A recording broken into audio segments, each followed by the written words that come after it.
बागेश्वर गरुड़ के गलई में लघु डाल से हुए निर्माण कार्य से ग्रामीणों को लगातार परेशानियों का सामना करना पड़ रहा है। दरअसल कई जगहों पर लघु डाल की ओर से सिंचाई पाइप आम रास्तों में बिछाए गए हैं, जिससे राहगीरों को आवाजाही करने में भारी दिक्कतों का सामना करना पड़ रहा है। वहीं ग्रामीणों ने संबंधित विभाग पर लापरवाही बरतने का आरोप लगाया है। साथ ही उनका कहना है कि संबंधित विभाग ने निर्माण कार्यों में नियमों को ठेंगा दिखाया है। ये पाइप बिछे हुए हैं, ये गलई बना के आम रास्ता है। ये रास्ते में इन लोगों ने ऊपर गया, जो कि दुर्घटना की जानवर लोगों सब कितने लोग गिर गए, इसमें कितने लोगों के हाथ पैर टूट गए। तो कृपया करके ये पाइप को नीचे वो करके, और देखो भी ये बिल्कुल वाली जो ये इस रास्ते में भी ऊपर ही है पाइप, इधर देखो इस परेना वाली इसमें भी ऊपर ही है। तो इन लोगों से जरा कह के पाइप को रास्ते के नीचे काट दिया जाए, जो कि और लोगों की बहुत दिक्कतें हो रही, गिर रहे हैं लोग, हाथ पैर टूट गए लोगों के। बागेश्वर में बागनाथ फल व्यवसाय कल्याण समिति ने सैम मंदिर वार्ड में स्वच्छता और कोविड जागरूकता अभियान चलाया। वहीं समिति के अध्यक्ष किशन राम के नेतृत्व में फल व्यवसायियों ने गोमती पुल से जजी मार्ग तक स्वच्छता अभियान चलाकर झाड़ियों का कटान किया। साथ ही वार्ड के भुरचुनिया में रहने वाले परिवारों को स्वच्छता और कोविड महामारी को लेकर जागरूक किया गया। इस दौरान अभियान में मौजूद नगर पालिका के अधिशासी अधिकारी राजदेव जायसी ने सभी लोगों से अपने घरों में और घरों के आसपास स्वच्छता बनाए रखने की बात कही। देखिए, आज फल समिति और नगर पालिका के दोनों के सौजन्य से यहाँ पर जो है सैम मंदिर वार्ड, जो हमारा मरीन बस्ती घोषित है, उस क्षेत्र में जाकर हम लोगों ने जो है सफाई अभियान चलाया है। और कोरोना के संबंध में भी हमने सभी लोगों को जागरूक किया है और उन सभी से हमने अनुरोध भी किया है और अपेक्षा भी करते हैं कि वो भी निकट भविष्य में ऐसी सफाई अभियान चलाते रहें और अपने आसपास अपने गांव मोहल्ले को हमेशा स्वच्छ रखें। और हर सभी से हमने यही प्रार्थना की है। आज बागनाथ फल व्यवसाय कल्याण समिति द्वारा स्वच्छ भारत मिशन के तहत स्वच्छता अभियान चलाया गया, जिसमें पालिका अधिशासी अधिकारी महोदय श्री जायसी जी और हमारे फल समिति के सचिव श्री भीम कुमार जी और नंदन सिंह परिहार जी, दीवान सिंह जी इत्यादि सभी फल व्यवसायियों ने सैम मंदिर वार्ड जो मनील बस्ती है, मनील बस्ती में स्वच्छता अभियान चलाया। बागेश्वर गरुड़ के मानखेत गांव में आवाजाही के लिए रास्ते लंबे समय से क्षतिग्रस्त पड़े हैं, जिससे आम जनता को जान जोखिम में डालकर आवाजाही करनी पड़ती है। इस दौरान कांग्रेस के प्रदेश महामंत्री बालकृष्ण ने क्षेत्रीय विधायक पर जनता की समस्याओं पर अनदेखी का आरोप लगाया है। वहीं ग्रामीणों ने बताया कि क्षेत्रीय विधायक से गाँव को मोटर मार्ग से जोड़ने की बात कही गई थी, लेकिन आज तक इस पर कोई कार्रवाई नहीं की गई है। गुमान सिंह जी, जो यहाँ पर पूरे आपदा में जो है रास्ता पूरा टूटा पड़ा हुआ है और वो बाजार से आ रहे थे और आने के बाद वहाँ गिर गए, वो चोटिले हुए हैं। मना और हाथ में भी चोट लगी है उनकी। मना खेत की ग्राम सभा की ऐसी दुर्दशा है, न पानी है, न बिजली की अच्छी व्यवस्था है और न रास्ते की है, न यहाँ पर सड़क है।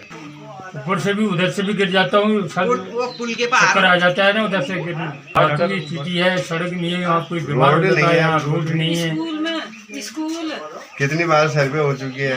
सर्वे तो हो रही है मगर ये बना नहीं रहे हैं। आज कितने 15 साल हो गए चंदन नामदास को। न सड़क है और यहाँ मना खेत में कुछ नहीं है। हमारे यहाँ ऐसे आदमी कोई सामान लेने चलता है तो उसको भारी समस्या होती है आने जाने में। और आदमी रोड कहते हैं, रोड का 2 साल से यहाँ रोड का हो रहा करें, रोड अभी तक यहाँ रोड का कोई सुनाई नहीं। बागेश्वर कांडा के सीएचसी सेंटर को डिजिटल एक्सरे मशीन की सौगात मिली है। दरअसल जिलाधिकारी के सौजन्य से डिजिटल 100 MA एक्सरे मशीन और अत्याधुनिक डिलीवरी टेबल समेत सेंटर को ऑटोक्लेव मशीन दी गई है। इस दौरान चिकित्सा अधिकारी डॉक्टर हरीश पोखरिया ने बताया कि डिजिटल एक्सरे मशीन से अब कांडा में भी सिर, छाती, पांव और कमर का एक्सरे किया जा सकता है। साथ ही उन्होंने बताया कि जिलाधिकारी की ओर से उन्हें हाईटेक डिलीवरी टेबल के साथ ऑटोक्लेव मशीन भी दी गई है। मैं डॉक्टर हरीश पोखरिया, चिकित्सा अधीक्षक समुदाय स्वास्थ्य केंद्र कांडा। आज आप सभी को कांडा कमस्यार की महान जनता को ये अवगत कराना है कि आज हमारे पास हमारे अस्पताल में एक एक्सरे डिजिटल एक्सरे मशीन जो कि डीएम सर बागेश्वर के माध्यम से हमें प्राप्त हुई है। हम इसके लिए डीएम सर बागेश्वर का भी काफ़ी आभार करते हैं और हम अपने सीएमओ सर का भी काफ़ी आभार करते हैं जिन्हें आर्थिक प्रयासों की वजह से ये मशीनें हमें मिली है। अब मैं कांडा कमस्यार की जनता को ये अवगत कराना चाहता हूँ कि इस मशीन के आने से हमारे पास एक्सरे के लिए डिस्ट्रिक्ट हॉस्पिटल तक जाने की उतनी ज़रूरत नहीं पड़ेगी, क्योंकि हमारे इसके मशीन के साथ साथ हमारे पास इसके कर्मचारी भी उपनल के माध्यम से 2 कर्मचारी हमारे यहाँ पे तैनात कर दिए गए हैं।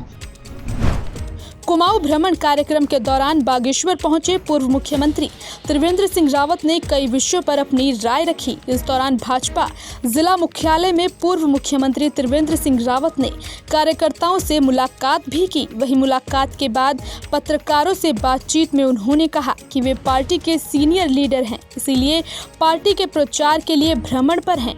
वहीं उन्होंने कहा कि तीरथ सिंह रावत के नेतृत्व में ही अगला चुनाव लड़ा जाएगा। साथ ही उन्होंने इस मौके पर रक्तदान शिविर में भी प्रतिभाग किया।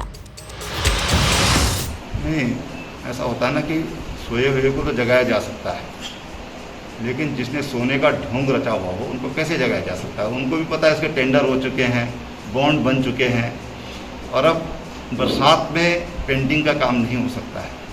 ये कांग्रेसियों की खिसियाहट है। ये देखिए, मैं राजनीतिक कार्यकर्ता हूँ, पार्टी का सीनियर लीडर्स में हूँ और मुख्यमंत्री रह चुका हूँ। तो पार्टी के कार्यकर्ताओं से मिलना और पार्टी के जो कार्यक्रम हैं उनको कैसे हम इम्प्लीमेंट कर सकते हैं, इन सारे विषयों को लेकर के पार्टी कार्यकर्ताओं के साथ मिल रहे हैं। पार्टी के जो कार्यक्रम दिए गए हैं उनको आगे बढ़ाने का काम सेवा ही संगठन है, उसके तहत जो कार्यक्रम हो रहे हैं, वृक्षारोपण जैसे आजकल चल रहा है, ब्लड डोनेशन का चल रहा है, इन सारे कार्यक्रमों को आगे बढ़ाने का काम इस दृष्टि से प्रयास हो रहा है। एक सर, अभी नेतृत्व संकट या संवैधानिक संकट की बात की जा रही है कि कितना उसमें सच्चाई है सर? क्या नेतृत्व? देखिए, ऐसा है कि जो मीडिया के माध्यम से जो चीज़ें हमको हमारे सामने आ रही हैं, चुनाव होगा कि नहीं होगा, 1 साल से कम का समय है। देखिए, इसमें चुनाव आयोग को ये अधिकार है, अगर उनको लगता है कि चुनाव होना चाहिए तो चुनाव आयोग निर्णय ले सकता है।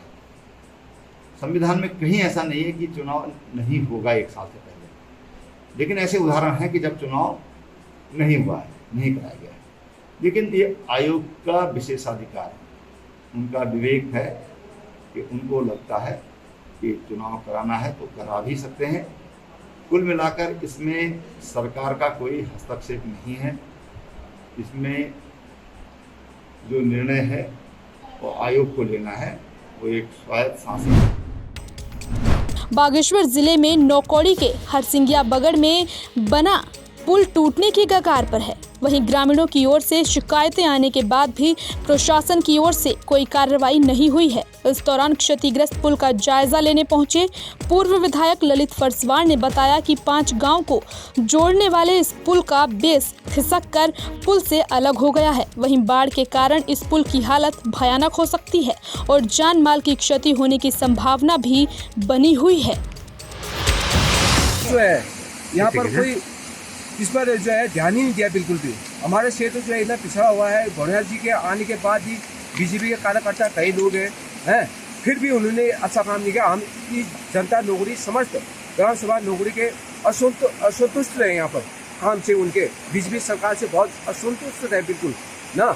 हमारे भोनिया क्या कहते हैं फरसवार जी आए, ये कहीं भी जाए वहाँ पर बहुत अच्छा काम करते हैं। यहाँ पर भी नहीं, सेना के अंदर भी इनकी तारीफ किया जाता है जी। हाँ, अभी जो है इसमें बरवाल जी को दिखाया गया पूरा इलाका है, उन्होंने जो है 6 महीने से कोई इस पर ध्यान ही नहीं दिया गया। ये पुल के अगर ये पुल गिर जाएगी तो हमारे गांव को सबसे पहले तो ये खतरा है कि पुल गिरने से खतरा है। नंबर दूसरे क्या है, क्षेत्र की अभी ये आज 50 लाख में बना तो 50 करोड़ में भी नहीं बनेगी ये पुल आज के डेट में, तो उस टाइम में बना है। और ये प्रशासन 5 लाख का भी अगर काम भी कर लेते इसकी रोकथाम के लिए तो काम पुल रुक जाती है हमारी।